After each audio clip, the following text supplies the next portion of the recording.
Boa tarde, caros estudantes. Na aula de filosofia de hoje, nós iremos começar a tratar sobre a filosofia política e econômica no século XIX. E nesse sentido ela tem grande importância, pois basicamente a filosofia política e econômica do século XIX vai dar origem aos principais movimentos e posicionamentos políticos que irão imperar inclusive no século XX e no século XXI. Claro que com muitas mudanças e com muitas adaptações conforme os diferentes contextos. Então, antes de nós começarmos, é importante nós termos em vista o contexto histórico do que ocorria nesse período em que essa filosofia estava se desenvolvendo.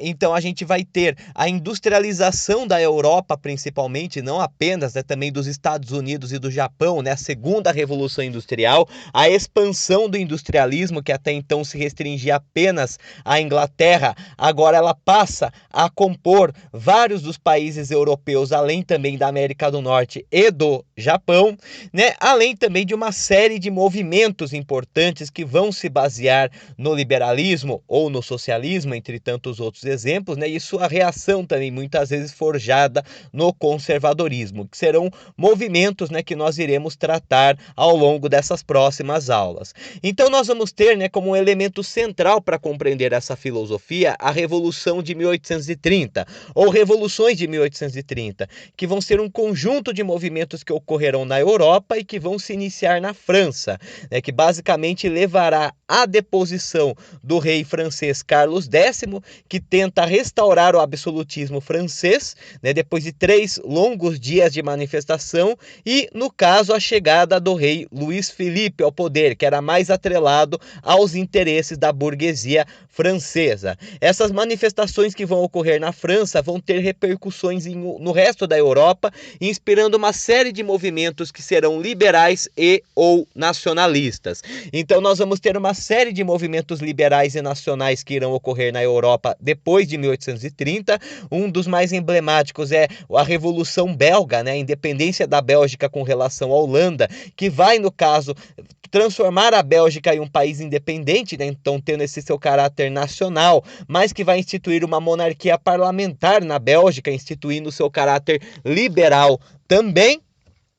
Assim como outras manifestações, como levantes nos territórios alemães e italianos, assim como a tentativa de independência da Polônia, que vão ser sufocados tanto pelas forças governistas como também pela chamada Santa Aliança, que era o órgão, o braço armado do Congresso de Viena, que tinha como finalidade conter movimentos revolucionários para manter a ordem pré-revolução francesa. Apesar das revoluções de 1830, de algumas terem sido bem-sucedidas e outras terem sido contidas, uma nova onda de insatisfações, agora sobretudo com o movimento operário europeu, com o processo de industrialização e as grandes desigualdades que irão ocorrer, no sentido da superexploração do operário, do trabalhador das fábricas, com 16 horas de trabalho, sem grandes direitos, entre outros exemplos, sem indenização, férias, salário mínimo, entre outros exemplos, nós já vamos ter nesse período também a formação de um movimento operário, que irá junto com movimentos liberais e nacionais, eclodir na chamada Revolução de 1848, que irá levar à insatisfação dos franceses com o reinado de Luís Felipe na França, em grande parte por conta da corrupção do governo, a instalação de banquetes políticos, no qual as pessoas faziam discussões políticas, que serão atacados pelas forças do governo e que vai levar então a uma revolução mais bem radicalizada e estruturada, que irá levar à deposição do rei Luís Felipe de seu ministério e à instalação da Segunda República Francesa. No entanto, a República Francesa ela será bastante frágil, com uma série de ideologias muito distintas se conflitando no poder, sem a possibilidade da realização de um governo de coalizão, e no meio desses embates, o sobrinho de Napoleão Bonaparte, Luís Bonaparte, ele acaba liderando a República, ele se torna líder da República república e a partir de um golpe de Estado, em 1852, ele proclama o Segundo Império Francês como Napoleão III, né? E as revoluções de 1848 vão acabar também inspirando vários outros movimentos na Europa, né? Movimentos não só nacionais e liberais, como também movimentos de caráter social do movimento operário, né? Por conta da insatisfação operária com as condições de vida e de trabalho. Então, entre eles, nós vamos ter como alguns exemplos o movimento cartista, né? Que foi um movimento operário inglês, que tinha esse nome porque buscou a assinatura de um abaixo-assinado para permitir o sufrágio universal masculino, ou seja, o voto dos operários,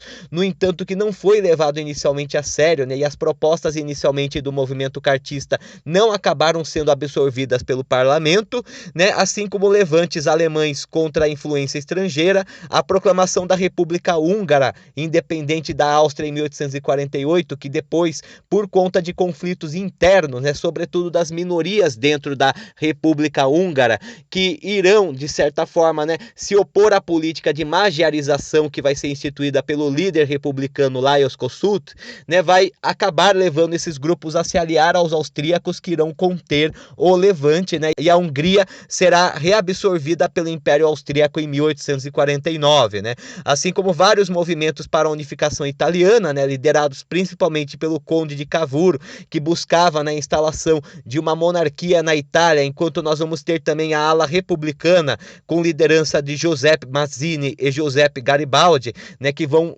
intentar instalar um regime republicano e liberal na Itália, né, e as unificações, né, a italiana em 1861, depois de vários combates, no fim a Itália se unifica em 1861 sob o domínio monárquico, né, conforme o plano de Cavour, né, a partir do chamado Risorgimento, né, o movimento nacionalista de unificação da Itália, né, sendo que a Casa Real de Savoia passa a assumir a monarquia italiana.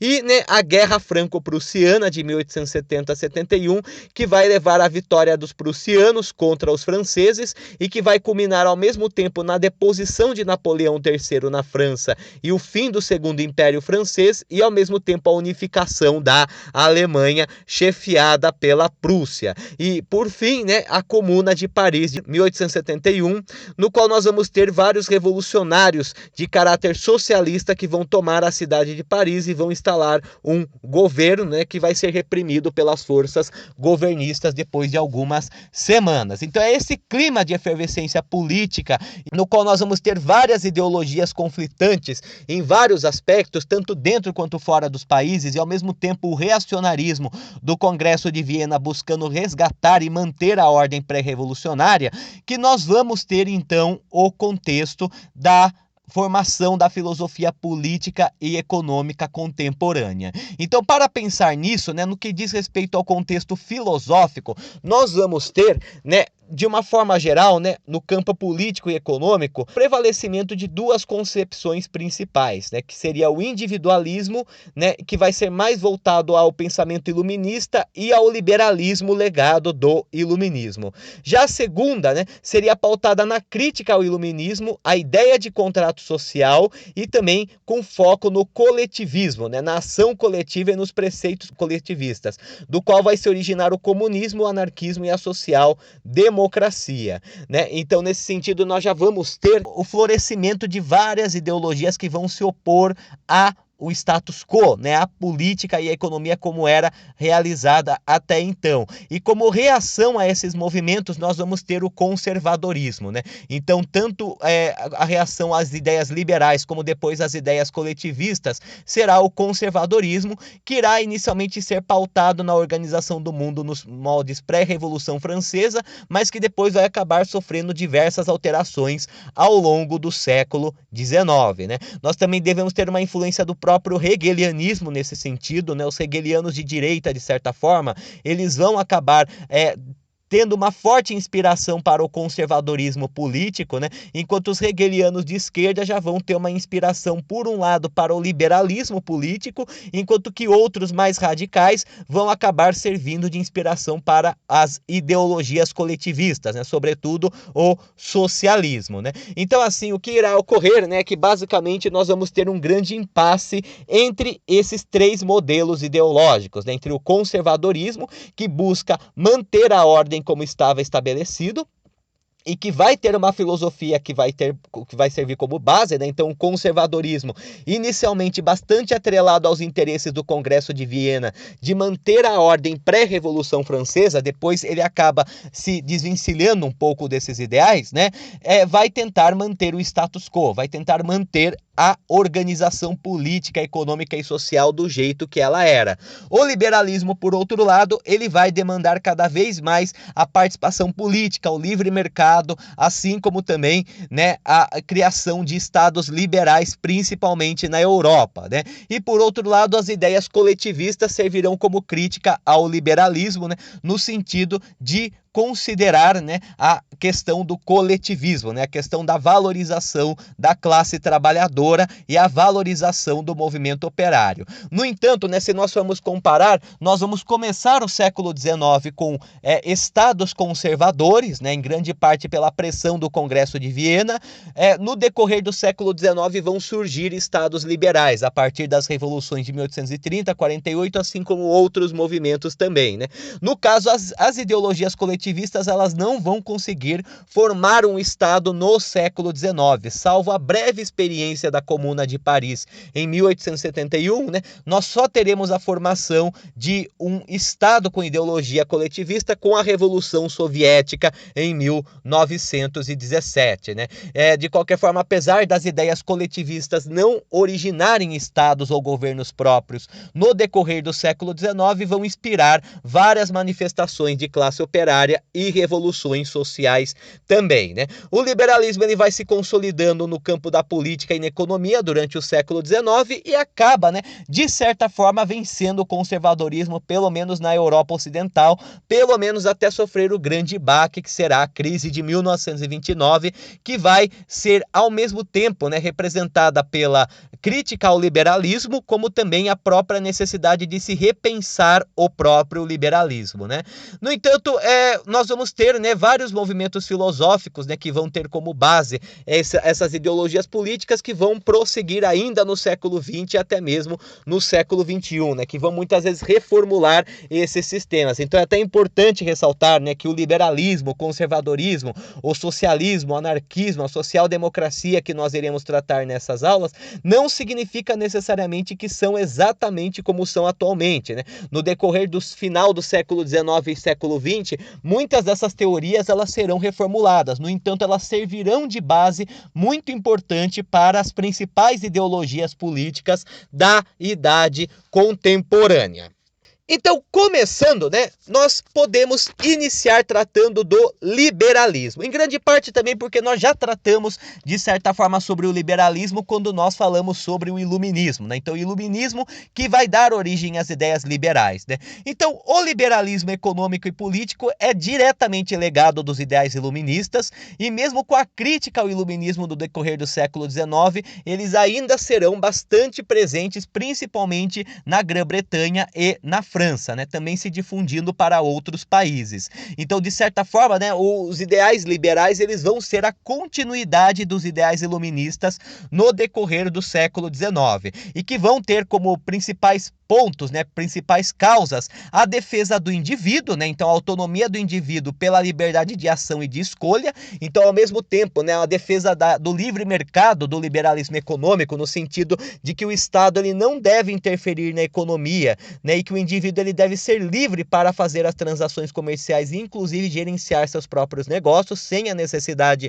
de intervenção estatal e ao mesmo tempo também, né, a liberdade política, no sentido de liberdade de escolha e a necessidade cada vez maior da ampliação dos direitos políticos para outros indivíduos. Devemos ter em vista que dos lugares em que ainda existia voto nesse período, né, o voto era censitário principalmente, ou seja, necessitava-se de certa renda para poder votar e ser votado, né? Então a proposta sufragista, né, ela vai ser em grande parte um processo de radicalização do próprio liberalismo no decorrer do século XIX, né? Tanto o sufrágio universal masculino masculino, como o próprio sufrágio universal feminino na virada do século XIX para o século XX, que serão demandas de movimentos liberais, né? Então, outro ponto que nós devemos ter em vista é que a filosofia liberal possui como foco o indivíduo em sociedade e defende a mínima intervenção estatal na vida do indivíduo. Então, nesse sentido, o liberalismo ele vai ter também uma grande preocupação com a felicidade individual, né?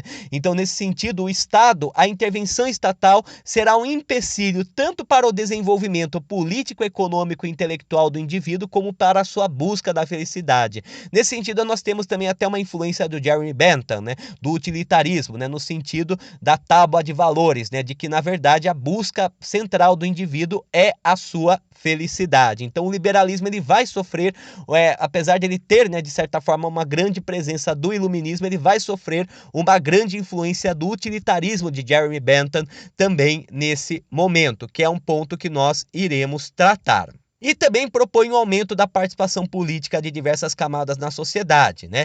Então o liberalismo ele vai estar no começo do século XIX presente em alguns estados europeus e no continente americano, em que nós vamos ter estados liberais e republicanos se formando no processo de independência da América Latina, né? Na Inglaterra nós teremos o maior desenvolvimento do liberalismo, né? E na França também, né, em certa medida, sobretudo pelas ideias de Rousseau e Montesquieu, assim como também o liberalismo clássico de Adam Smith, que vão ser os grandes pilares, né, de certa forma, do liberalismo no século XIX. Claro que também com uma grande influência do princípio da liberdade de expressão e política de Voltaire e também de John Locke, né, sobretudo a questão do federalismo e da divisão de poderes. Então, muitos dos pensadores iluministas vão ter uma influência direta nessa filosofia liberal. Então, né, para tratar agora dos filósofos liberais, um dos mais importantes dos filósofos liberais no decorrer do século XIX será o James Mill, né? James Mill era inglês, né, britânico,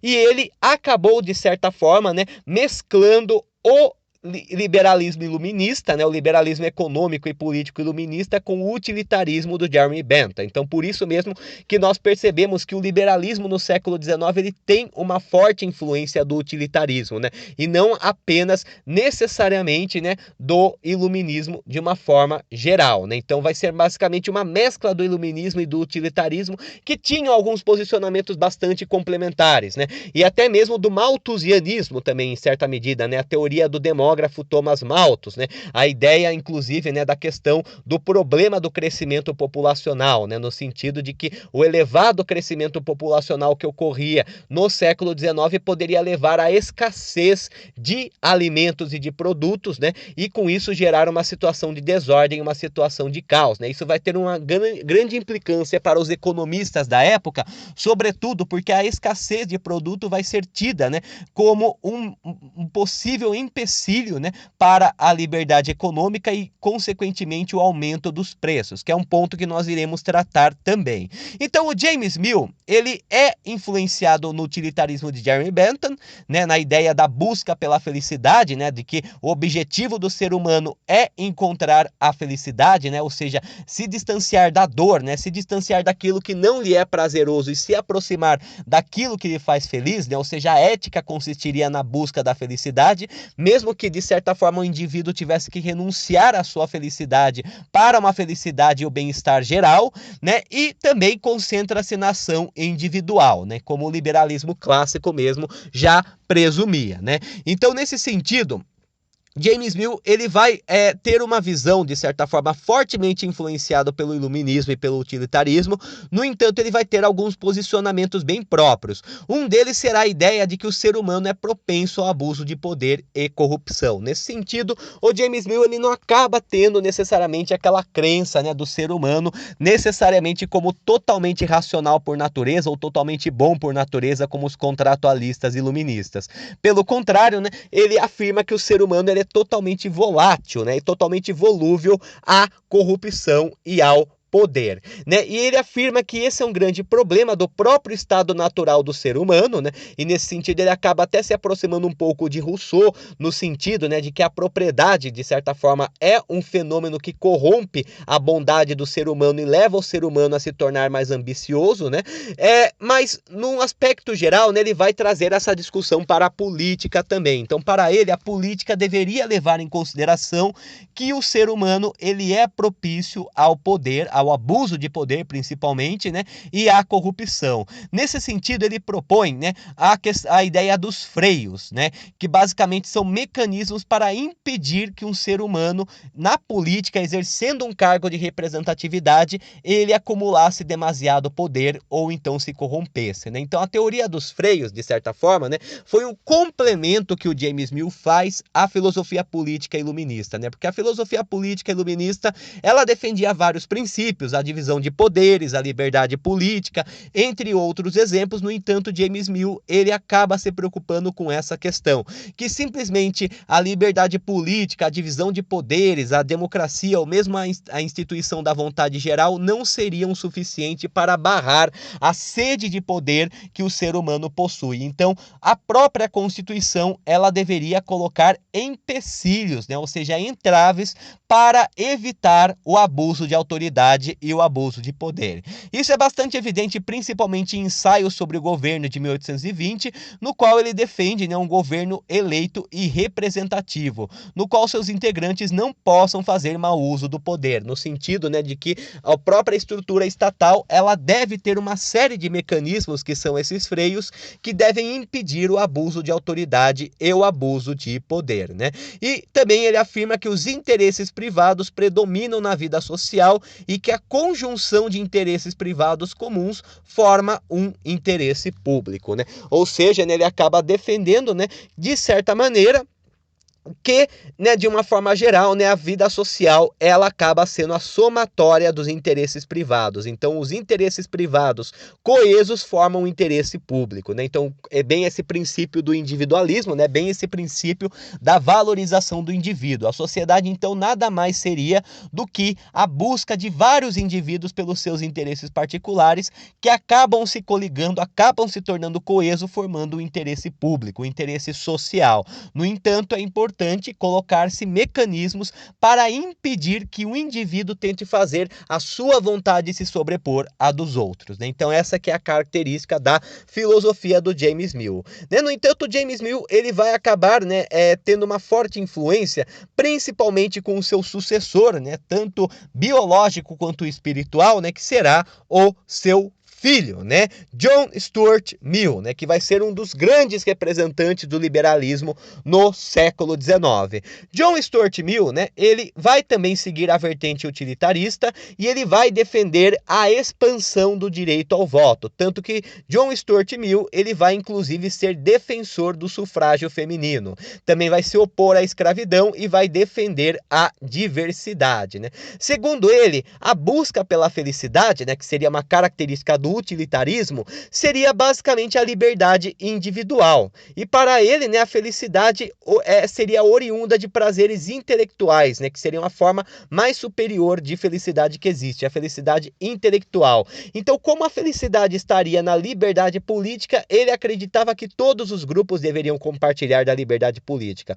Tanto que ele acabou recebendo até bastante oposição, mesmo dentro do parlamento britânico, né, em grande parte pela sua defesa do voto feminino, né? E que mesmo que alguns setores até mais progressistas na época não compartilhavam dessa ideia, né? Então a defesa do voto feminino vai ser algo até, de certa forma, bastante radical para os padrões da época, né? E também o fim da escravidão, né? Que já era algo que estava sendo colocado em prática, né? No caso, no decorrer do século XIX, a abolição da escravidão nas colônias britânicas, né? Nos domínios britânicos e depois também em todo o Atlântico Norte. Então, nesse aspecto, né, nós vamos ter, né, o o John Stuart Mill como um defensor da expansão do direito político.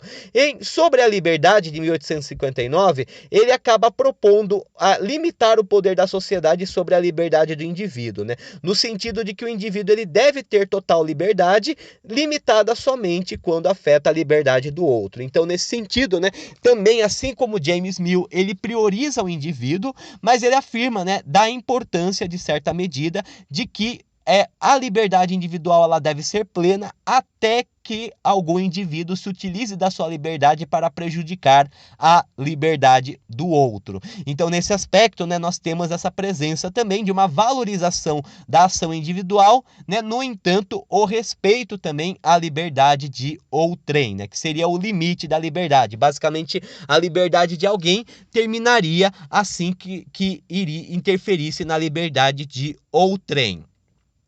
Também ele acabou defendendo a noção de dano por omissão, né, que é quando o indivíduo deixa de fazer algo e afeta a vida de outros indivíduos, né? Então ele acaba citando, inclusive, como exemplo, o pagamento de impostos, né? Evitar pagar impostos é uma forma de dano que, no caso, não afeta diretamente os indivíduos, né? Não afeta diretamente os indivíduos e não é uma ação, é uma omissão. Quando um sujeito ele deixa de pagar impostos, ele deixa de contribuir para que a máquina financeira do Estado seja estabelecida. E com isso, né, se todos os indivíduos deixam de pagar impostos, o Estado não tem como garantir os serviços públicos, né? Então, nesse sentido, o dano por omissão consistiria, né, não apenas em realizar algum mal à liberdade de alguém, mas em deixar de fazer alguma obrigação, deixar de cumprir uma obrigação que indiretamente pode afetar a liberdade de vários indivíduos. Também, né, John Stuart Mill é bastante reconhecido como um defensor da total liberdade de expressão, né? Então, nesse sentido, ele afirmava que qualquer forma de expressão deve ser válida, até se aproximando de Voltaire nesse sentido. Ele defendia que toda expressão, por mais que seja falaciosa, odiosa ou mentirosa, ela deveria ser defendida, né? Então, nesse sentido, John Stuart Mill acreditava na liberdade plena de expressão, pois, segundo ele, né, a liberdade de expressão levaria ao triunfo da verdade. Então, mesmo que alguma pessoa se utilize de sua liberdade de expressão para propagar mentiras e para semear o caos, né, no final, né, justamente por todos terem a liberdade de expressão, alguém iria conseguir desmascarar aquele indivíduo e suas ideias, né? Então, a liberdade de expressão seria uma força autorreguladora. Não tem por que controlar a liberdade de expressão, mesmo que seja para proteger os grupos sociais. De forma geral, né, a própria liberdade de expressão vai acabar contendo os excessos ou o mau uso da liberdade de expressão, segundo John Stuart Mill, né? Segundo ele, a democracia deve respeitar os indivíduos e sua busca pela felicidade. Do contrário, ela seria a tirania da maioria, que foi um outro conceito que ele desenvolve, né? A diferença entre democracia e tirania da maioria. A democracia, para ele, se aproximaria mais dos princípios de vontade geral de Rousseau, por exemplo, né? Enquanto que a tirania da maioria já diria respeito ao fato de uma maioria que consegue fazer valer os seus direitos a partir do voto, oprime a minoria que perdeu as eleições ou perdeu o voto. Então, nesse sentido, os direitos políticos e civis, tanto dos vencedores quanto dos perdedores, devem ser respeitados. Então, nesse sentido, né, uma democracia, ela deve prestar atenção não apenas naqueles que venceram, mas naqueles que perderam também. Do contrário, ela será apenas a ditadura da maioria. Será a maioria impondo os seus interesses e suas vontades sobre a minoria, né? Também defendeu a educação como fornecida a todos os cidadãos, porém sem comprometer sua liberdade de pensamento, né? Então, uma defesa de uma educação pública e livre, e também, né, acreditou que as intervenções militares não deveriam ser dirigidas a outras civilizações, né? Então, nesse sentido, ele defendia que uma civilização não deveria interferir militarmente em outra, porém, não haveria problema se a intervenção ocorresse com grupos que não fossem considerados civilizações, que devemos ter em vista que na Europa, no começo do século XIX, basicamente envolvia praticamente todos os países que não fossem europeus, né? Então, nesse sentido, né, apesar dele defender um pacto civilizatório, né, ou seja, a ideia de que as civilizações elas não devem interferir, ele também considerava que existiam povos que não eram civilizações e esses povos não teria problema em lançar uma intervenção contra eles, principalmente se for uma intervenção civilizatória. uma intervenção com o intuito de civilizar esses povos. Nesse sentido, indiretamente, John Stuart Mill também defende o imperialismo, né, que vai ser o grande movimento de colonização, principalmente na África e na Ásia, que irá ocorrer a partir de meados do século XIX. Outro grande pensador liberal que nós iremos ter será o David Ricardo, né, também britânico. David Ricardo, no caso, ele será economista e vai ter um grande foco principalmente na questão econômica, né? No caso, o David Ricardo ele vai se aproximar bastante do Adam Smith, mas vai ter algumas discordâncias entre eles. Nesse sentido, assim como o Adam Smith, David Ricardo ele vai concordar que, no caso, a principal fonte de riqueza, né, a principal fonte de geração de riqueza será o trabalho.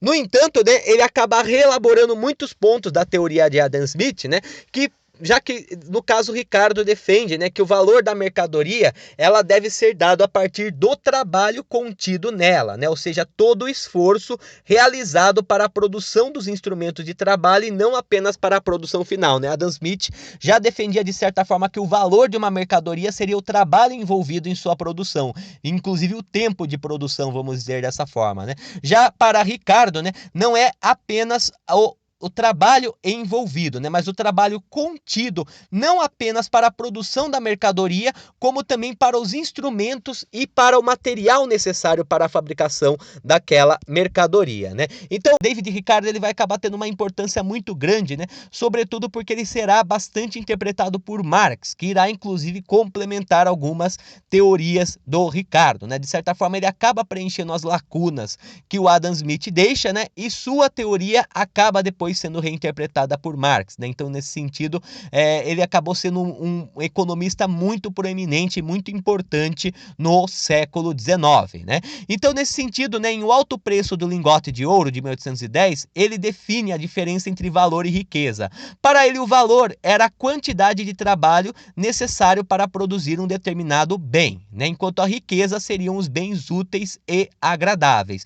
Então, nesse sentido, a riqueza não seria apenas o trabalho envolvido na produção da mercadoria, mas seriam basicamente as mercadorias que teriam utilidade, né? Nesse sentido tem uma aproximação com o utilitarismo, né?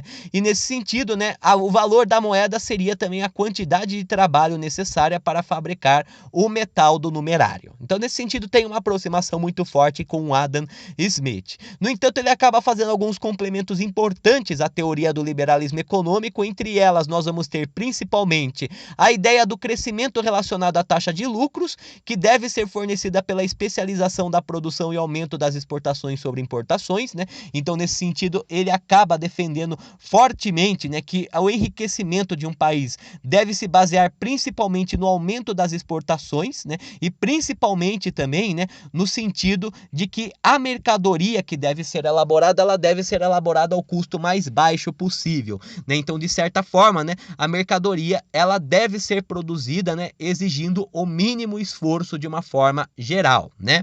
Assim, no caso, o gasto com a produção da mercadoria, o trabalho contido para a realização da mercadoria seria menor também, né? Também acabou afirmando que o desenvolvimento seria atrelado ao aumento do emprego e melhoria nas técnicas de produção, né? Então, nesse sentido, o aumento da produtividade, o desenvolvimento de novas tecnologias que poderiam potencializar a produção, levariam então ao desenvolvimento.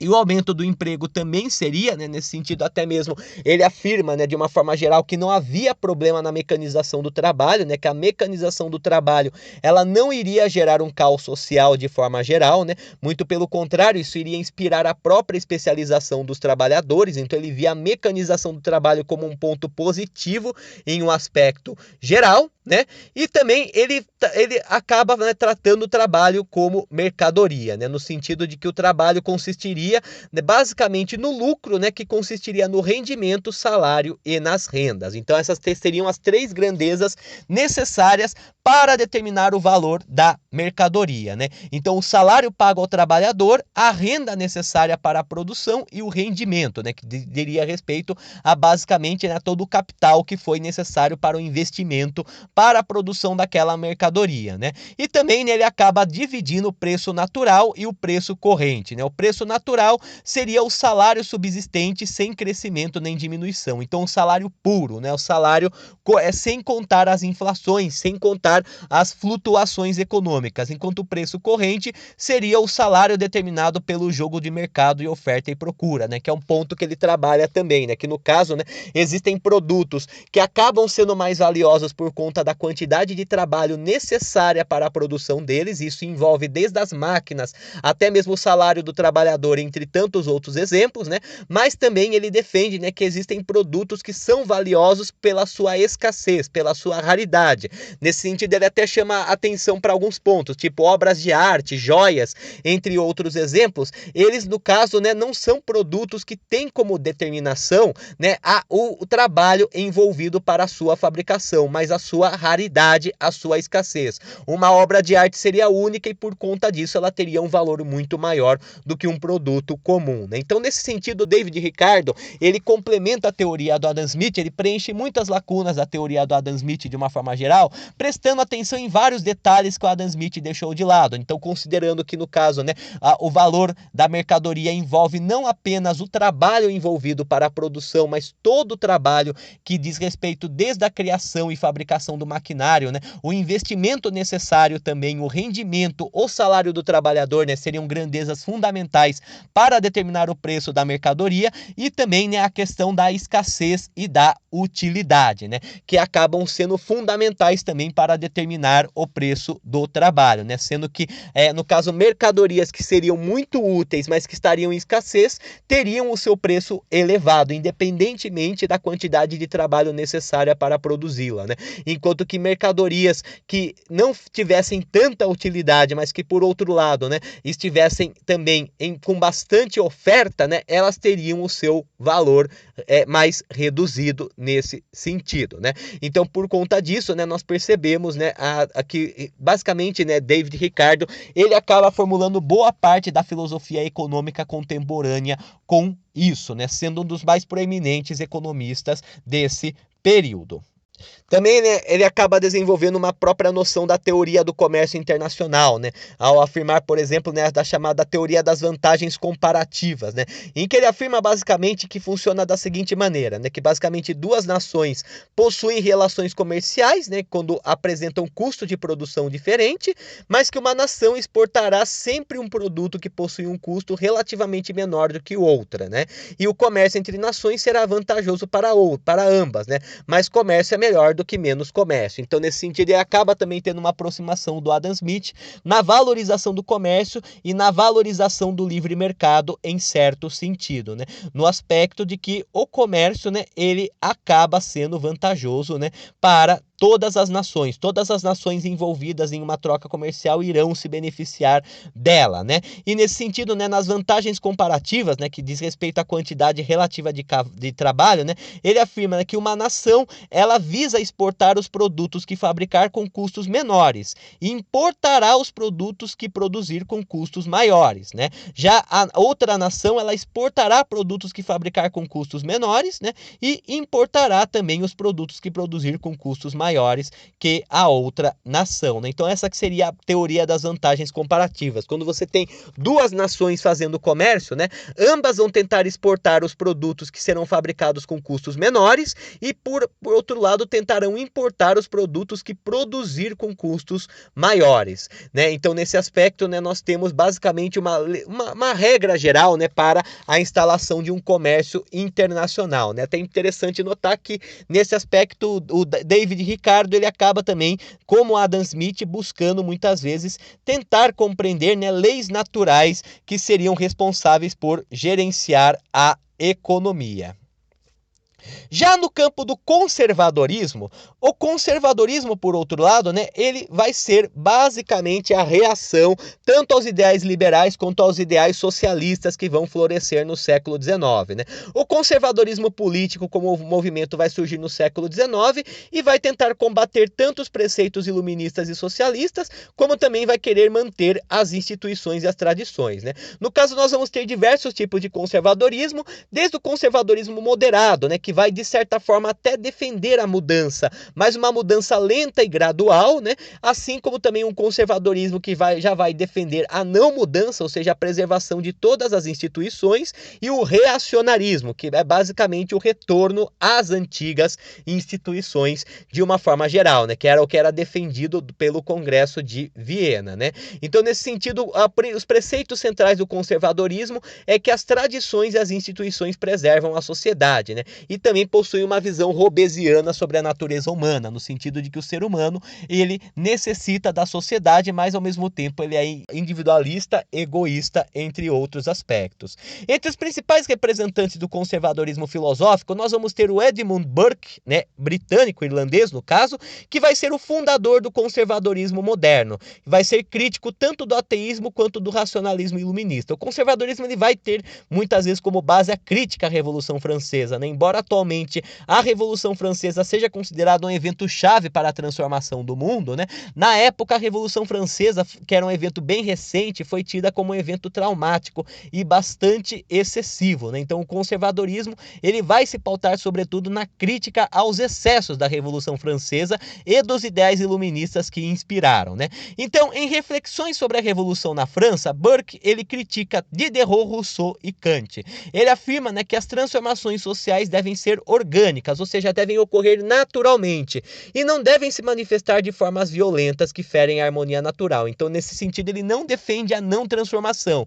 Ele defende a mudança gradual que ocorre de uma forma espontânea e não um processo que deva ser forçado, como ele considerou que foi a Revolução Francesa. E segundo ele, as abstrações ideológicas não seriam capazes de transformar a sociedade pacificamente e que as transformações sociais devem seguir o curso natural do desenvolvimento das sociedades. Então, cada sociedade tem o seu tempo de transformação, podemos dizer dessa forma. O Reino Unido, ele acabou adotando uma postura mais liberal porque ele passou por um processo de desenvolvimento diferente que permitiu que as instituições liberais se consolidassem sem grandes represálias. Já no caso, uma Europa agrária, uma Europa principalmente camponesa, semi-analfabeta e que vivia no absolutismo, ela não iria passar de uma hora para outra de um estágio autocrático para um estágio liberal sem que houvesse a necessidade de derramamento de sangue, né? Então, nesse sentido, né, ele critica Diderot, Rousseau e Kant por tentarem forçar,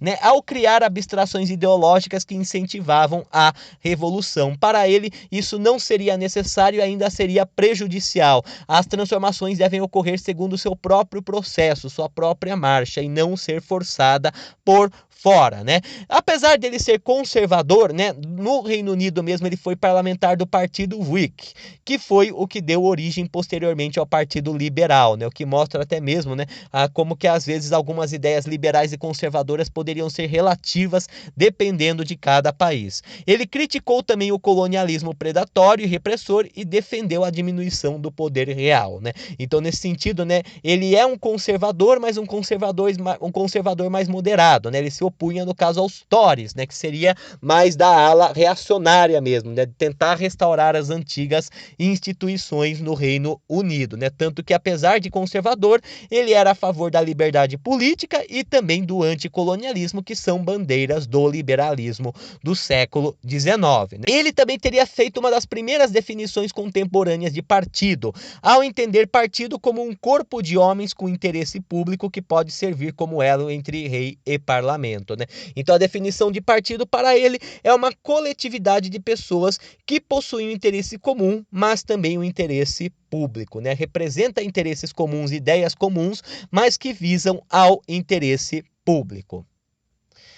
Além do Edmund Burke, nós vamos ter como outros representantes da filosofia conservadora no século XIX, o Louis de Bonald, que vai ser forte crítico da Revolução Francesa, e no caso ele vai ser um dos representantes do reacionarismo, né? No qual ele defende a restauração da antiga ordem, inclusive o clericalismo e o absolutismo. Em ensaio analítico sobre as leis naturais e a ordem social, ele afirma: onde todos os homens querem dominar com vontades iguais e forças desiguais, é necessário que um único homem domine ou todos se destruam, né? Nesse sentido, ele acaba retomando, né, de certa forma, o posicionamento também de Burke, né, ao considerar que cada nação deve seguir um governo que se adeque à sua história e tradições, e que a sociedade faz o homem, ou seja, a sociedade interfere no comportamento individual. Então, no caso, né, ele defende que cada nação tem que ter o seu tipo de governo que se aplique à sua história. O Reino Unido pode ser liberal, não tem problema, porque ele teve uma história que favoreceu o liberalismo. Já a França, por exemplo, não poderia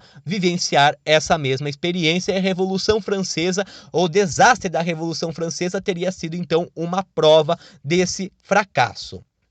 Joseph de Maistre, né, também francês, filósofo e diplomata no caso, também defensor da monarquia hereditária e da centralização do poder na França, em considerações sobre a França de 1797, ele afirma que a Revolução foi responsável por vários males, caos econômico e político francês e anarquia generalizada.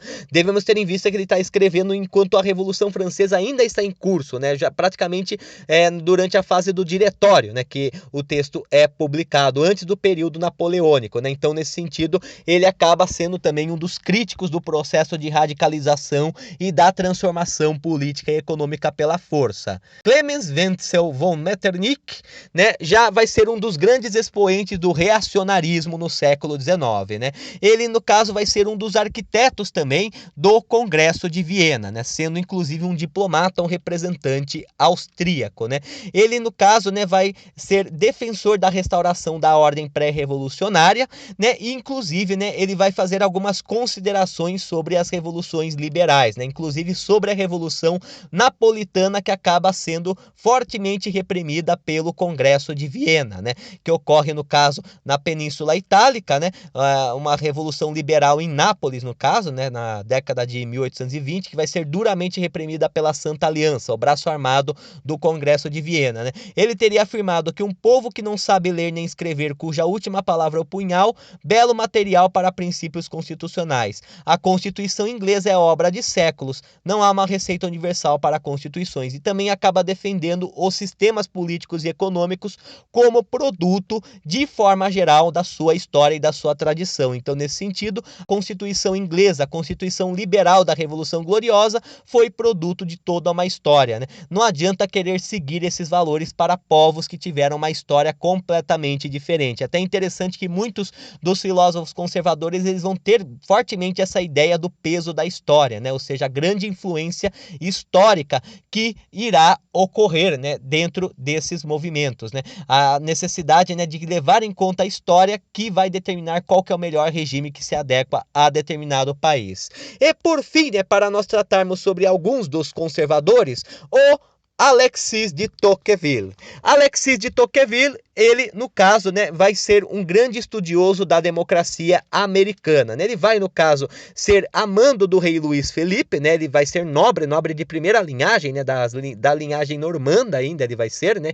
Então, de alta nobreza mesmo, Alexis de Tocqueville era. Ele vai em missão, né, sob mando do rei da França, Luís Felipe, para os Estados Unidos na década de 1830, para tentar compreender como a democracia americana funcionava, né? Então, nesse sentido, ele vai falar, né, que a democracia na América, né, ele afirma, né, que se desenvolveu gradualmente a partir do municipalismo até tomar a forma da época em questão, da década de 1830, logo depois de Andrew Jackson ter estabelecido o sufrágio universal masculino. Então, nesse sentido, né, ele vai considerar também, né, que a democracia americana é produto da própria particularidade histórica americana e que surgiu do municipalismo, né? Até ele ressalta, né, o federalismo americano, ele tem como base o município, né? Ou seja, são nas assembleias locais que nós temos a fonte de poder na democracia americana, que então são atribuídas para as esferas estatais, regionais, e então a esfera federal, né? Então, nesse sentido, ele vai acabar, de certa forma, descrevendo o processo de formação da democracia americana, né? Inclusive, ele até vai se espantar com algumas características, né? Inclusive, pelo fato do seu título de nobreza não ter valor nenhum na sociedade americana, pelo fato da sociedade americana não ter nobreza, né? Mas ele vai acabar, de certa forma, fazendo uma descrição bastante ampla, né? Ao retratar sobre o processo de formação da da democracia dos Estados Unidos. Em Antigo Regime e Revolução de 1856, ele afirma que na França a democracia não encontrou uma transição gradual na qual as instituições se adaptavam à democratização, ou seja, a transição democrática teria sido abrupta, e ela ocorreu em um processo revolucionário que minou as instituições absolutistas sem consolidar novas. Então, novamente, o produto da história. A democracia americana foi produto de todo um histórico municipalista que foi desenvolvido nos Estados Unidos com as assembleias locais. Já no caso na França, como não tinha a menor tradição democrática e as únicas instituições que existiam eram as instituições absolutistas, o projeto revolucionário eliminou as instituições absolutistas, mas não conseguiu consolidar nova, e por isso o projeto revolucionário francês foi para Tocqueville considerado um fracasso, pois no caso não conseguiu surtir efeito, não conseguiu promover uma transformação, e sim apenas a destruição das estruturas sociais sem a criação de novas, Então, nesse aspecto, nós temos, a filosofia conservadora no decorrer do século XIX. Então, no momento é isso, Na próxima aula nós trataremos sobre outros movimentos filosóficos, políticos e econômicos no século XIX. Uma boa tarde a todos e tudo de bom.